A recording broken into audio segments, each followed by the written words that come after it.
اس میں بہت سارے لوگوں کا یہ بھی خیال ہے کہ چونکہ ان کا تعلق دکن سے تھا تو ان کو باقی علاقے کے لوگوں نے قصدن اگنور کیا یا اس طرح پروموٹ نہیں کیا جس طرح کرنا چاہیے تھا.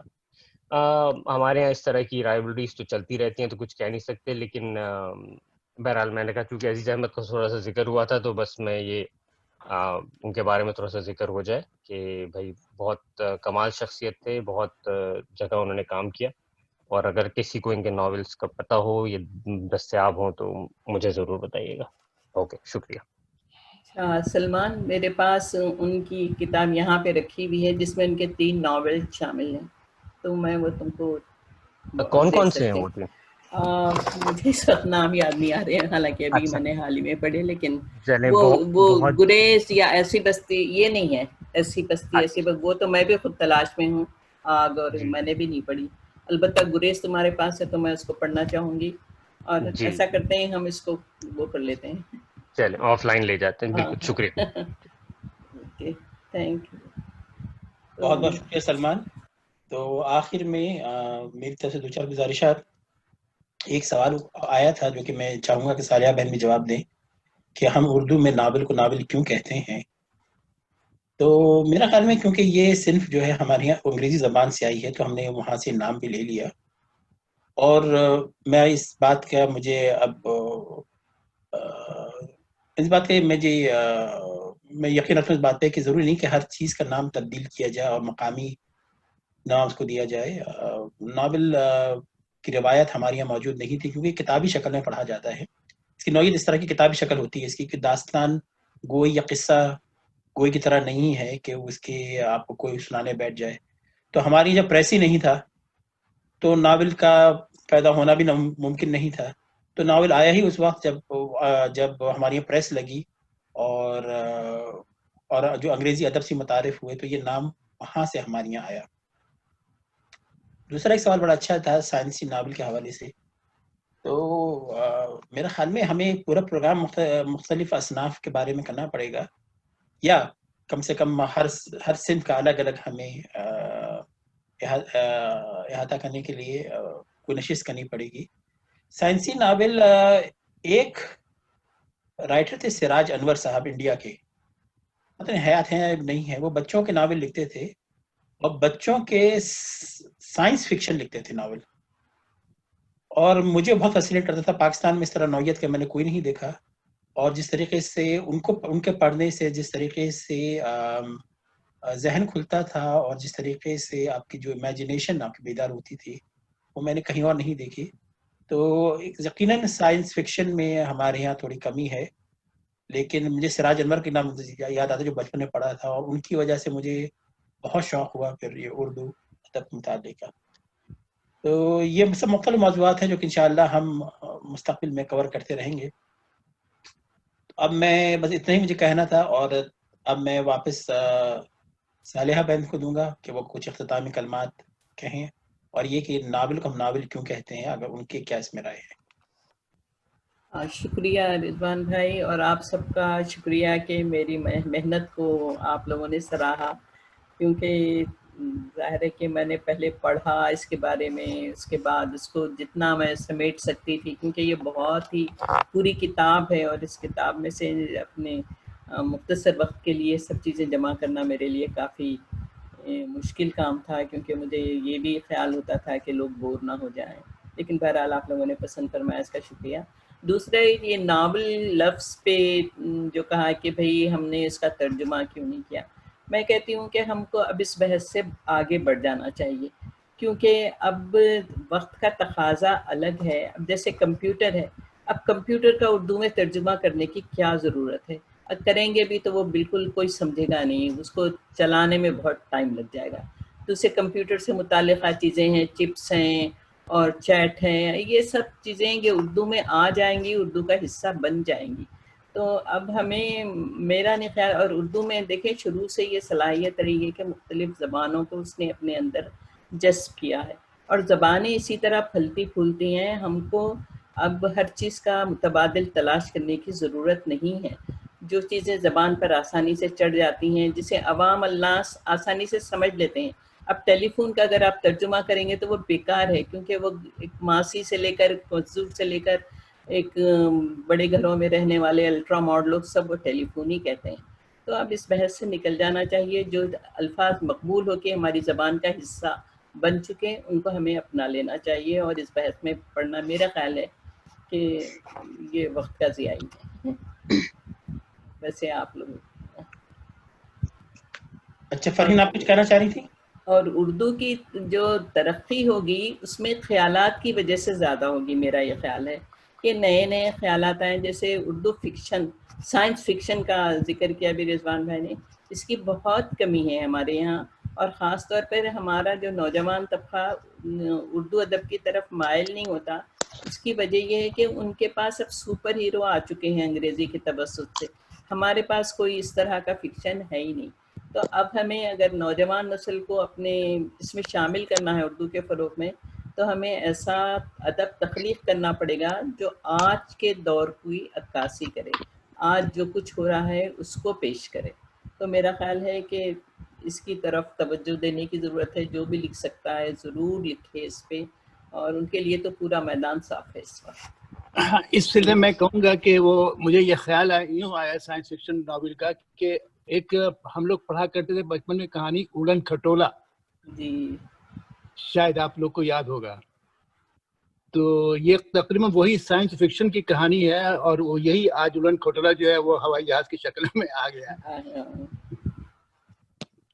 اسی لیے میں نے کہا کہ سائنس فکشن کے اوپر اب تک اتنا کام نہیں ہوا، اب اس پہ کام کرنی چاہیے. نہیں، میں تو اسی لیے کہتی ہوں کہ آج کل جو اسکولوں میں بھی جو اردو پڑھائی جاتی ہے، ابھی تک وہ طوطا مینا کی کہانیوں میں ہم لوگ پھنسے ہوئے ہیں.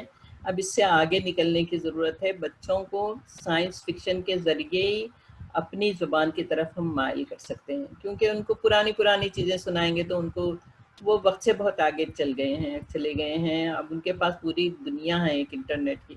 اب اس کو آپ جو ہے اس طرح سے ان کو محدود اگر معلومات دیں گے تو ان کو انٹرسٹ نہیں ہوگا. تو ہمیں اب سائنس فکشن کی طرف جانا ہی جانا ہے میرا خیال ہے. السلام علیکم. وعلیکم السلام.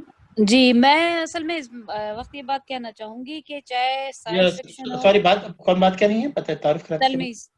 تلمیز. اچھا تلمیز. ہاں جی السلام علیکم. وعلیکم السلام. میں ذرا دیر میں ابھی جوائن کیا میں نے. مجھے نہیں پتا خیر آپ لوگ کس موضوع پہ بات کر رہے تھے، لیکن ہاں اگر سائنس فکشن کی آپ بات کرتے ہیں تو پہلی بات تو یہ کہ چاہے سائنس فکشن ہو یا عام جسے کہتے ہیں نا سوشل ریئلزم پہ کچھ لکھا گیا ہو، داستان سے اس کا رشتہ کبھی نہیں ٹوٹ سکتا. بالکل صحیح. یعنی کہ مافوق الفطری عناصر سے اس کا رشتہ کبھی نہیں ٹوٹ سکتا. آپ چاہیں تو ہیری پوٹر کو دیکھ لیں، وہ سب مت کا ریوائول ہی ہے. صحیح کہہ رہی ہیں. یہ صرف ڈیپینڈ کرتا ہے کہ آپ نے مت کو کس طرح لیا. جا رہا ہے کہ بہت ہمارے پاس جو مت موجود ہیں وہ سارے ہندی اساطیر موجود ہیں ہمارے پاس، اور انتظار حسین اس لحاظ سے بہت سمجھتی ہوں کہ انہوں نے ان کی بڑی نظر تھی اس پہ. ان کے افسانوں کو بھی ایک لحاظ سے لوگ کہتے ہیں. میں بہت زیادہ اس معاملے میں کوئی ناقدانہ رائے دینے کی پوزیشن میں نہیں ہوں. تو میرا خیال ہے کہ سائنس فکشن تو اسی معاشرے میں ہوگا بھائی جہاں سائنس ہوگی. جہاں سائنس ہی نہیں ہے سائنس فکشن کہاں سے ہو سکتا ہے.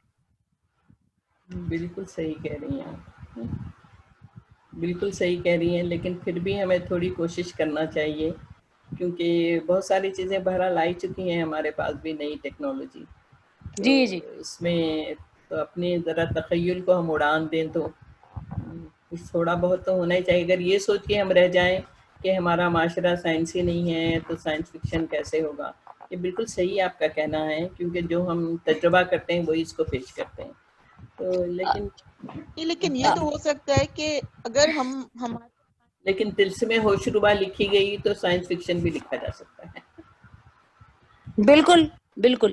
اور جہاں تک سائنس فکشن کا مطلب تعلق ہے، میں نے تو خیر ابن صفی کو اتنا نہیں پڑھا، لیکن جو ان کے پڑھنے والے ہیں، خاص طور پر ان کا جو پیج ہے جو ان کے بیٹے نے اسے رن کیا ہوا ہے، احمد صفی صاحب نے، تو ان کی ظاہر کہانیوں میں اس کا عنصر ملتا ہے. وہ ظاہر کافی پرانی ابن صفی کے انتقال کو بھی کافی طویل عرصہ ہو گیا تو اس میں ہے. لیکن میں اس معاملے میں یہی تو کہہ رہی ہوں کہ کچھ ہو سکتا ہے فکشن نگاروں نے کچھ لکھنے کی کوشش کی ہو یا کچھ ادیبوں نے کچھ لکھنے کی کوشش کی ہو جو کہ میرے علم میں نہیں ہے.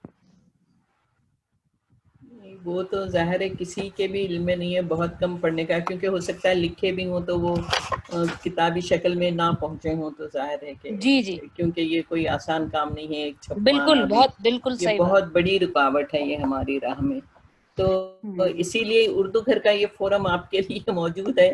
پہچان میں لکھیے, سائنسی فکشن لکھیے, کچھ بھی لکھیے, مطلب. اور آج دلچسپ بات یہ ہے کہ ابن صفی کا ذکر ہوا, آج ان کی برسی ہے. اچھا جی ہاں, وہ 26 جولائی اپنی سالگرہ کے دن ہی جو ہے ان کا انتقال بھی ہوا تھا. 26 جولائی 1980 کو انتقال ہوا تھا. تو آج ان کے انتقال کو پورے 40 برس ہو گئے. پچھلے سال ہم نے ابن صفی کے ہی حوالے سے اپنی نشست کی تھی, اگر آپ لوگوں کو یاد ہو. تو باہر اس سال ایک عمومی بات کر رہے ہیں. ایک مجھے رہتا ہے کہ ہم نے جو ابھی ذکر کیا یہ 1947 سے پہلے کے ناولوں کا, تو اس میں جو غیر ملکی ناول تھے ان کے کیا اثرات تھے اردو ادب پہ. میرے خیال میں وہ ایک وہ پہلو ابھی باقی ہے, اس پہ بھی ہمیں بات کرنی چاہیے. یہ الگ موضوع, ہاں ایک الگ سارے بنا موضوع جو ذکر کیا نا ناول کا, جی تو منشی پریم چند کے ناول کے اس میں گاؤں کا غیر ملک, جی سوری, تو یہ مجھے لگ رہا ہے کہ یہ جو دا گڈ ارتھ ناول تھا جو 1931 میں چھپا تھا, جی ہاں میری پڑھی ہوئی ہے کتاب پرل بک, لگتا ہے کہ اسی سے متاثر ہو کے انہوں نے ناول لکھا تھا. تو واللہ عالم بالصواب. تو یہ ہمیں یہ ایک موضوع ضرور ہے کہ جس کو ہم اور تحقیق کر سکتے ہیں.